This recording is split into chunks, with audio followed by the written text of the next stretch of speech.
Hey, Lance with XC Gear. Today we're going to do an install on Husqvarna with rubber cones. So all of your rubber cone bikes will generally be just like this install. Even if you don't have a Husqvarna or a KTM, if you've got a Jap bike that's got rubber cones, they'll basically all be the same.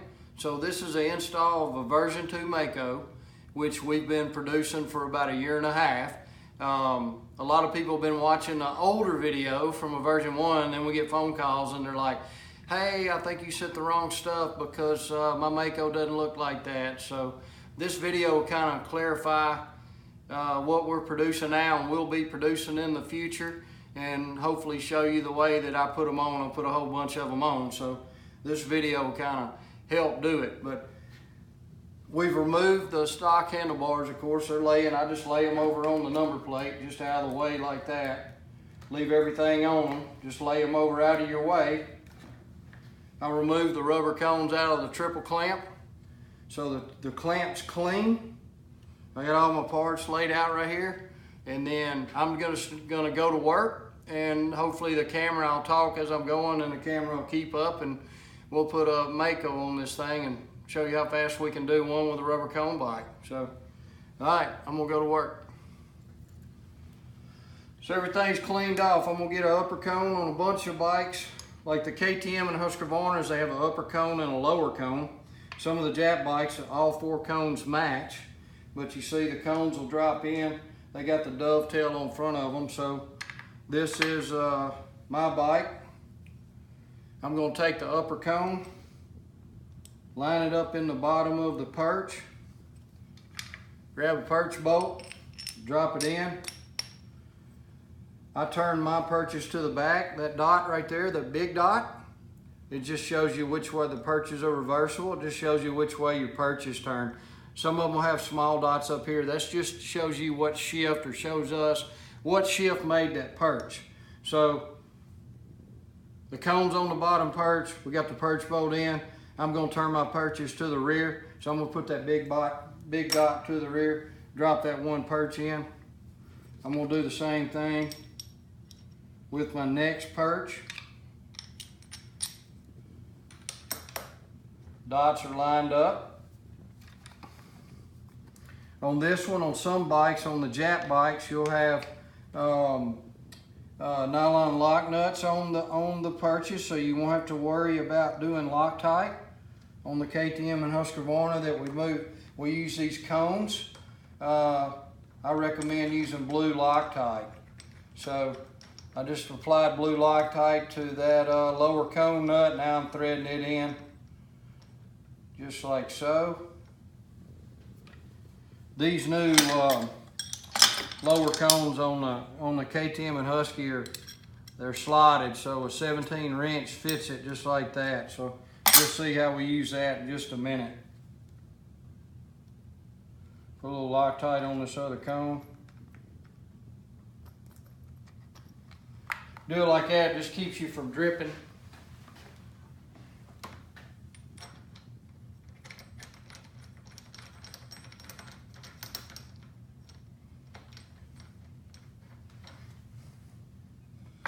$8mm Allen is what you use for the top of these. So I'll just line my little cone up.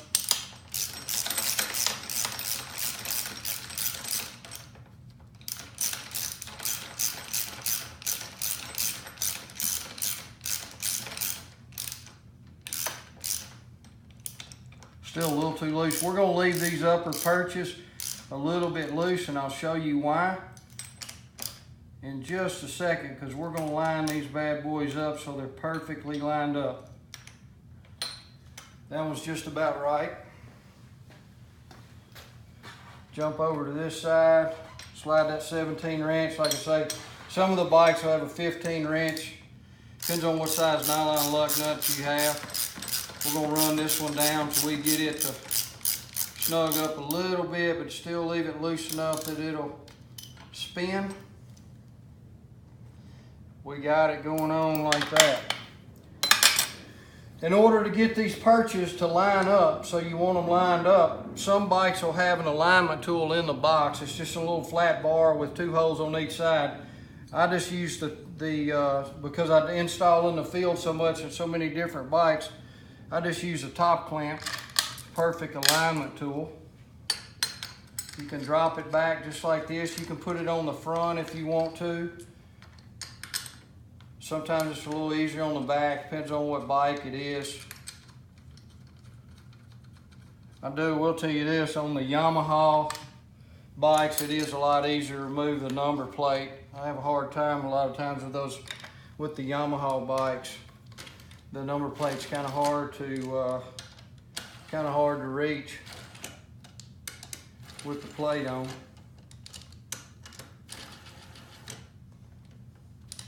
All right, what that does, guys, is line those bottom perches up so our perches are straight and true. You got me? Then we just take our 8mm and 17 wrench, and then you get on this thing and get it as tight as you can get it. It's what I tell everybody. If you ask me the torque specs, I'll tell you to look it up in the manual, but I tell everybody 2.5 ooga-doogas. But you get that bad boy tight.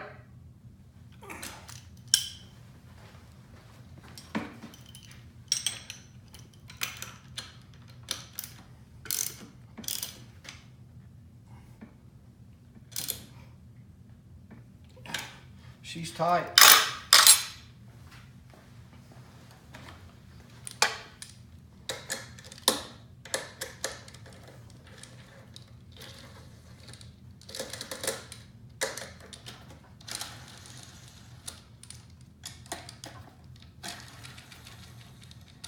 This wrench makes it really fast.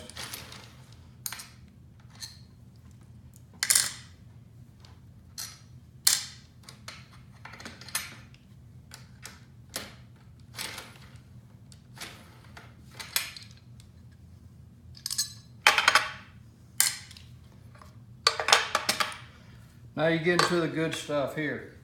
All right, typically everybody, we tell the XC Gear, your XC Gear logo goes toward the front of the bike when you can see it.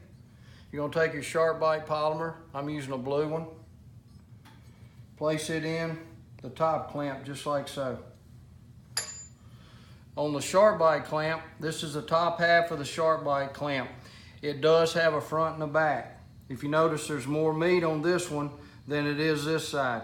This is the back of the clamp toward the gas tank. This is the front. So you're gonna get your pinch right in here. So this is the front of the Sharp Bite clamp. Here's the front of the top clamp. There's the plus sign. You'll take that, shove it in there, make sure she's bottomed out, just like that. You got me? So now this is assembled. We'll set it aside. It's ready to go. Take your handlebars, pull them over. Polymer's already split. It doesn't matter where the split goes. I always put mine straight down, but that's just the way I do it. I think it looks a little bit neater. Polymers are in. Top clamp's already pre-assembled. Drop it over just like that. Get your bolts, start putting your bolts in. You got 8 25mm long bolts that do the top clamp, 4 20mm long bolts that do the Sharp Bite clamp. Just like so. You don't have to use the same tightening sequence I did. I always go all the way to the outside, front to back, like this. And then I jump to the other side and do the inside ones last. But like I said, you don't have to do that. It's just the way I do it. Try to take the top clamp down kind of evenly.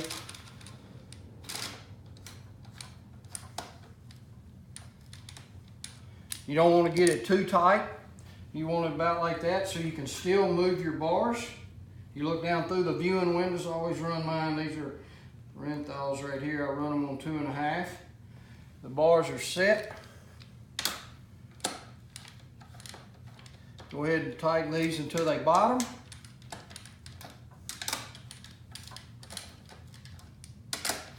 So all 4 of the outside are done. That makes it a little bit easier to do the insides.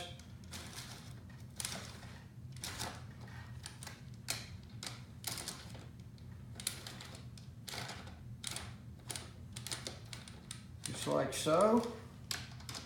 We're gonna get, I'm not torquing these at any right now. I'm gonna do that just as soon as I get all these bolts in. I'm fixing to torque them with a torque wrench. These 4-strokes are a little bit difficult. You got that cable to deal with right there.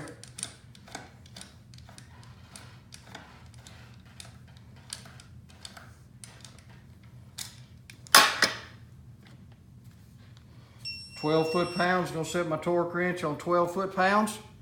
Setting on 12.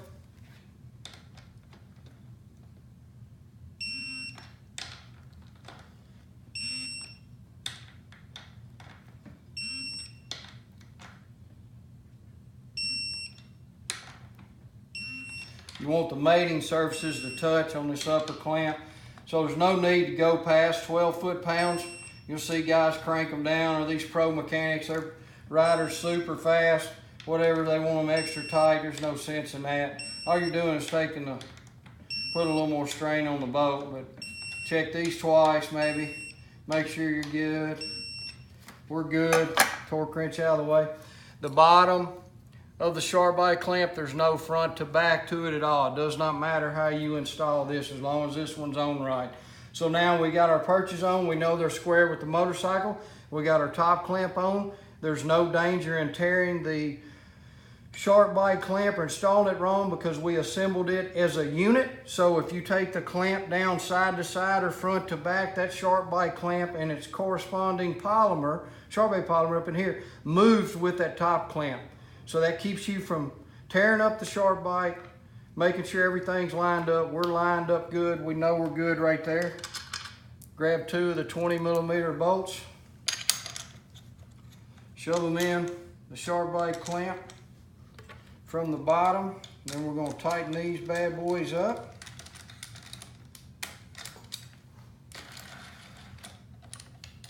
Make sure they bottom out. Over to the torque wrench.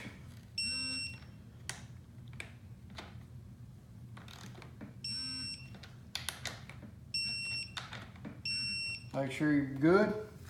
Last 2 bolts of the MAKO, you're almost finished. The last 2 20mm bolts. Drop those in.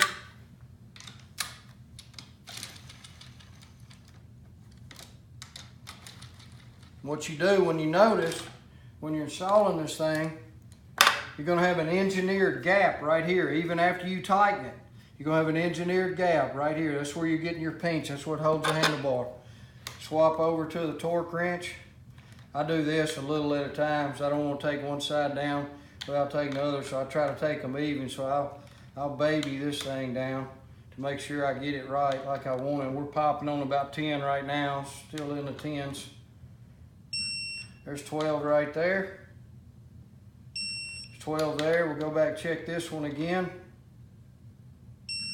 12, 12, 12. That's it, guys. That's all there is to doing a MAKO360. All of them will be just about the same. If you've got any questions at all, reach out to us and ask a question online or send us a message, but that's how you do it. Thanks a lot, guys, for watching.